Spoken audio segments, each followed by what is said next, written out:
So here we have the BMW 116i. I'm going to start off by showing you around the outside of the car, and then we'll hop in and run through some controls on the inside. From the outside though, you can see it's a 3-door car with alloy wheels. Let's start off inside the boot and then work our way around the rest of the car from there. As we approach the back of the car, you can see we've got plenty of boot space along with that 60/40 split folding rear seat should you wish to increase this space even further. Okay, so we're just going to work our way back around to the front of the car, and then we'll hop in and run through some controls on the inside. But now that we've done a full circle of it, you can see it's in lovely condition the whole way round. Just briefly before we climb in, I think it's what we're seeing the interior from this exterior point of view. There's plenty to run through on the dashboard, so let's hop in and we'll do that now.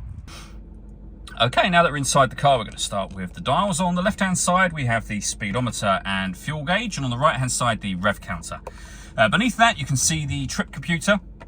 Includes the total miles of the car. They are 71,667. You can also access various bits of trip computer information by pressing the button on the end of the indicator stalk.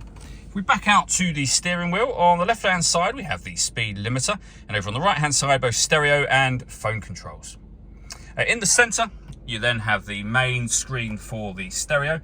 As you can see, we've got various music options up the top here. All the movement I'm making on the screen is being done using the iDrive system, which is essentially this dial and the collection of buttons that surround it, but you can do basically everything from the dial. So for example, if you want to listen to the radio, rotate the dial, push the dial down, we're then in the radio menu, and you can see there various different presets. This car has got FM, AM and DAB radio. We can come all the way back out to the main menu. To listen to your own music, you go into the CD multimedia section. We've got USB input, auxiliary input, and of course a CD player as well. And then pairing your telephone is done by going into the telephone section just here, and then looking up Bluetooth devices and pairing based on your phone instructions and the instructions shown on the screen. Working our way down with the CD player, the main volume for the stereo, we then have dual zone climate control, so you can adjust the passenger and driver temperature. You can increase or decrease the fan speed. You can determine what direction you'd like the air to be distributed in, both here and here for driver and passenger. When you're happy with those settings, this button turns your air conditioning on or off. So it's off, back on again, or hit auto. The car will now maintain the temperature you've asked for by taking full control of the fan speed. You can override that anytime you wish to by pressing the auto button again. We have a heated driver's seat with 3 different heat settings, and the same for the passenger seat just there. We have a 6-speed manual gearbox.